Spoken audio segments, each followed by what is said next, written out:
Hello, this is session 2.3, Resiliency and Relationships. Resiliency is another word that often discussed when talking about trauma. So for you, what comes to your mind when you hear the word resiliency? What does it mean to you?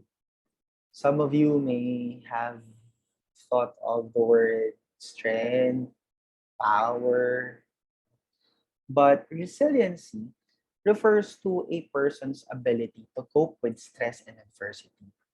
It is the ability to bounce back and grow from difficult circumstances, even traumatic events. People have different levels of resiliency. There are several factors that typically influence a person's level of resiliency, such as social support, temperament, attachment, and a variety of other factors. People who are said to be resilient see themselves as someone who is safe, someone who is capable, and someone who is lovable. Rich relationships are a way we can support survivors in being resilient. The RICH, RICH, stands for respect, information, connection, and hope.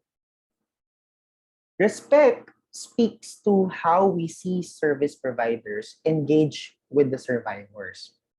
It is about how we provide individual attention and communicate to a survivor her value as a person and not simply as a number.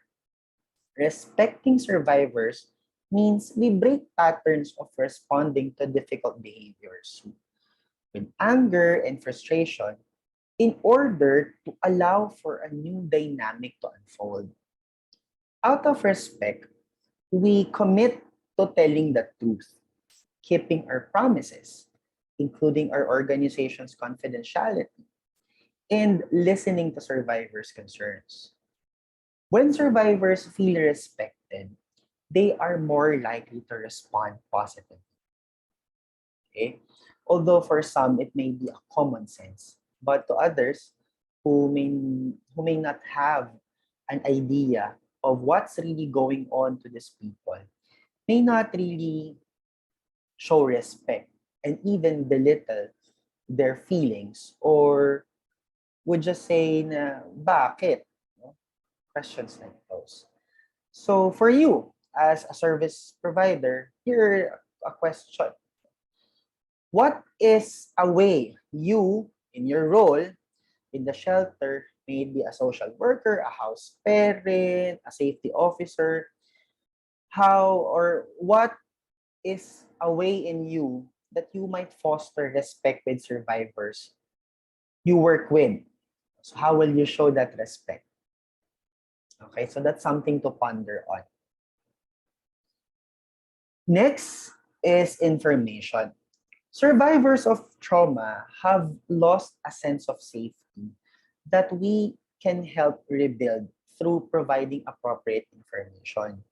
By providing information about what is happening and what he planned and what the plan is, survivors will feel safer in their environment, knowing better what they can expect. Okay?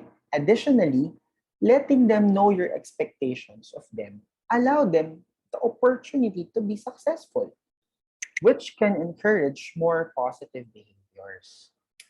Further, providing information about trauma and how it is experienced by survivors can offer great relief to survivors who are unsure of what is happening internally.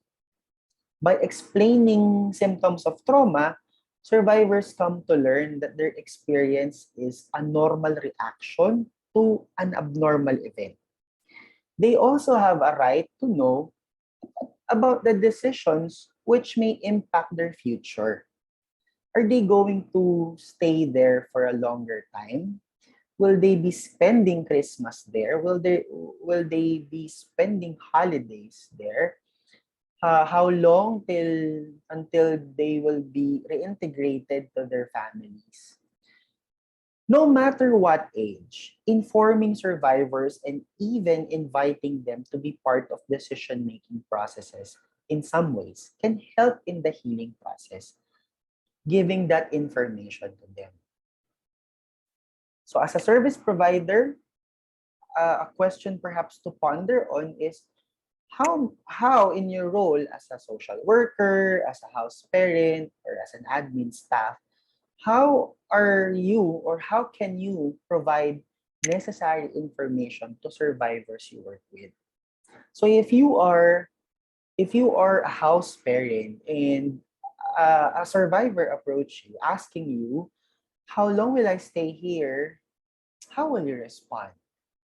Same goes as if you are an admin staff, if you are a maintenance staff, no, or any part, or as long as you're part of the organization, you should be aware and equipped on how to give appropriate information to the survivors. Next is connection. Connection refers to the development of an emotional bond with the survivor. If a survivor doesn't feel that you care, you will not be successful in helping her towards recovery. However, if you as a service provider can build rapport with her, you can help make the pain she feels more tolerable. Just as a child will allow a mother to clean a cut even though it stings. Human connection makes pain more bearable. By sending the message, I am sad about what happened to you and I am with you now. Service providers can open the door for the survivors to begin trusting again. Trusting again, beginning to trust again, guys, is an important step in recovery. Hope is built through providing experiences that build self-esteem and contributes to positive outcomes. For survivors to engage in recovery, they need help.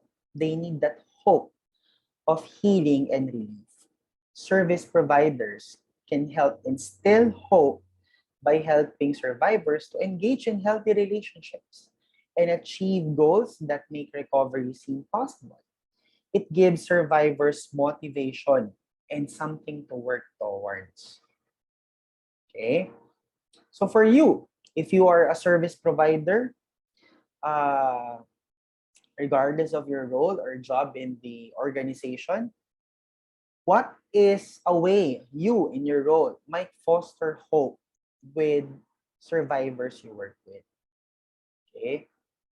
So it's very important that we establish or we show how hope looks like. Most of these kids, most of these survivors doesn't have that picture with them. Hope is something that's too abstract for some survivors. And we as service providers can be helpful, can be an aid of that hope. We can how on how we can foster that hope to them. Okay? To sum it up, here are the key learning points in this part of the module. In session 2.3, we learned that trauma triggers are, we learned that resiliency refers to person's ability to cope with stress and adversity. It's the ability to bounce back from difficult circumstances, even traumatic events. Second and lastly, we learned that as service providers, we have a unique ability to foster resiliency through rich relationships with survivors of trauma. So remember the rich, respect, information, connection, and hope.